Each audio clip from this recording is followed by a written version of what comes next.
bikinlah dialog antara Mu'tazili, Asy'ari Maturidi, Jahmi, filsuf, dan ahli sunnah. Siapa yang tepat dalam memahami sifat Allah? Haruskah sifat Allah ditetapkan semuanya? Atau apakah menafikan seluruh sifat adalah pilihan yang lebih aman? Siapa yang benar di antara berbagai kelompok pemikiran Islam ini? Dialog ini membahas perdebatan tajam tentang nama dan sifat Allah antara kelompok-kelompok seperti Mu'tazil, Jahmiyah, filsuf, Asy'ariyah, dan Ahlus Sunnah wal Jamaah. Bagaimana cara mereka memahami asma dan sifat Allah ini?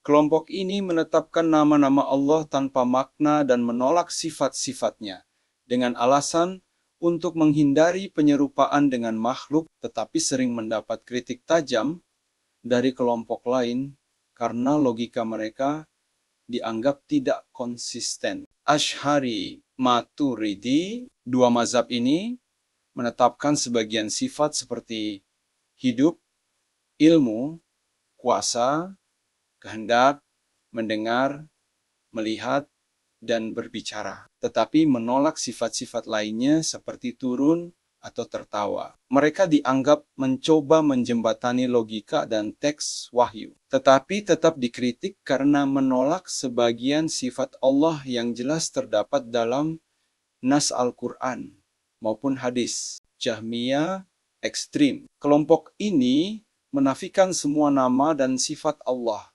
menyerupakannya dengan sesuatu yang tidak ada, sehingga mendapat kritik keras karena menyimpang dari iman kepada Allah sebagai Rabb yang sempurna. Filsuf dan pendekatan logika mereka. Dengan menggunakan logika abstrak, filsuf berusaha menjelaskan Allah dengan cara yang seringkali membingungkan dan jauh dari tuntunan wahyu. Pendekatan mereka mendapat tantangan besar dari Ahlus Sunnah. Keseimbangan Ahlus Sunnah wal Jamaah. Ahlus Sunnah menetapkan semua nama dan sifat Allah berdasarkan Al-Quran dan hadis, tanpa menyerupakannya dengan makhluk, yakni tashbih, atau menafikan sifat-sifatnya atau taktil dengan berpegang pada firman Allah, yaitu dalam surat As-Shu'ara di ayat ke-11. Tidak ada sesuatu pun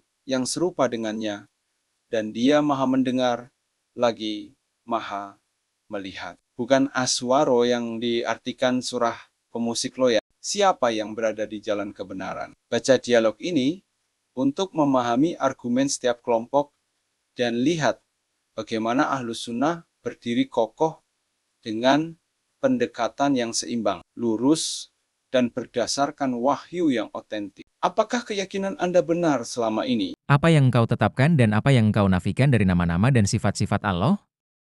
Aku menetapkan semua nama-nama Allah, dan aku menetapkan 7 sifat. Apa saja 7 sifat itu?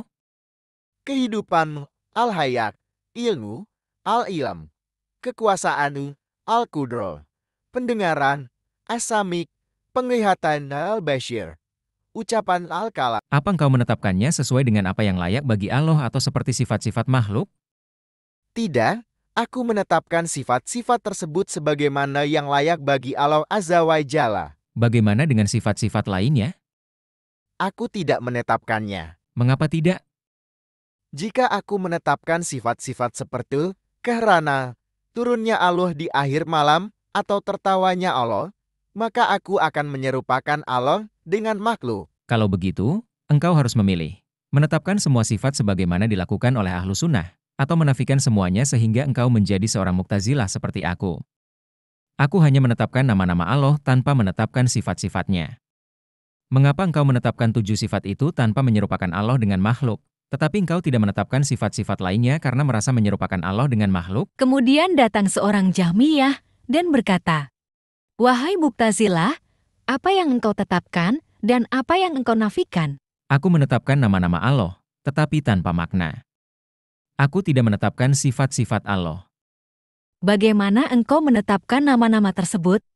Bukankah manusia juga memiliki nama-nama serupa? Apakah engkau tidak takut terjatuh dalam tasbih penyerupaan? Engkau hanya memiliki 2 pilihan, menafikan semua nama dan sifat seperti aku, sehingga menjadi seorang Jahmiyah, atau menetapkan semuanya sebagaimana dilakukan oleh Ahlus Sunnah. Kemudian datang seorang filsuf yang berdialog dengan seorang Jahmiyah dan berkata, Wahai Jahmiyah, apa yang engkau tetapkan dan apa yang engkau nafikan? Aku menafikan semuanya, baik nama maupun sifat Allah.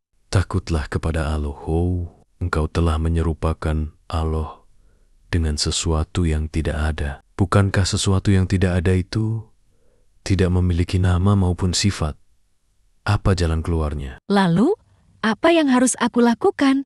Lakukan seperti aku. Jangan menetapkan apapun dan jangan menafikan apapun. Katakan saja bahwa Allah tidak hidup atau mati, tidak mampu atau tidak berdaya, tidak mendengar atau tuli, tidak melihat atau buta. Kemudian datang seorang Ahlus Sunnah yang berdialog dengan semua golongan tersebut dan berkata, bagaimana mungkin engkau berkata seperti itu? Takutlah kepada Allah. Wahai engkau yang mengaku filsuf, engkau telah menggambarkan Allah dengan sesuatu yang mustahil. Allah bukan berada di dalam atau di luar, bukan di atas atau di bawah, bukan di depan atau di belakang, bukan hidup atau mati.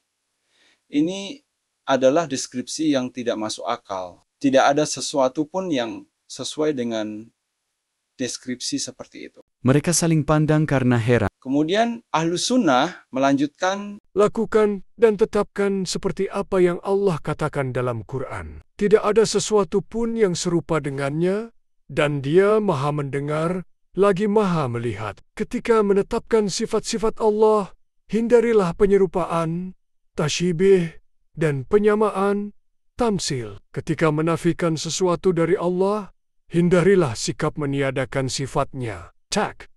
Sebagaimana firman Allah, Laisa kamitslihi syai'un, wa huwa samiul basir. Maka tetapkanlah bahwa Dia adalah Maha Mendengar dan Maha Melihat. Lakukanlah dengan cara ini, menetapkan sifat yang layak bagi Allah dan menafikan apa yang tidak pantas baginya. Dengan cara ini, Ahlus Sunnah mendirikan hujah terhadap semua golongan yang menyimpang ini. Ini adalah contoh sederhana untuk memahami kondisi kelompok-kelompok yang menyimpang dan sesat, yang bertentangan dengan manhaj Ahlus Sunnah wal Jamaah. Aku memohon kepada Allah agar Dia memberikan kita pemahaman dalam agama ini. Segala puji hanya bagi Allah, Rabb semesta alam.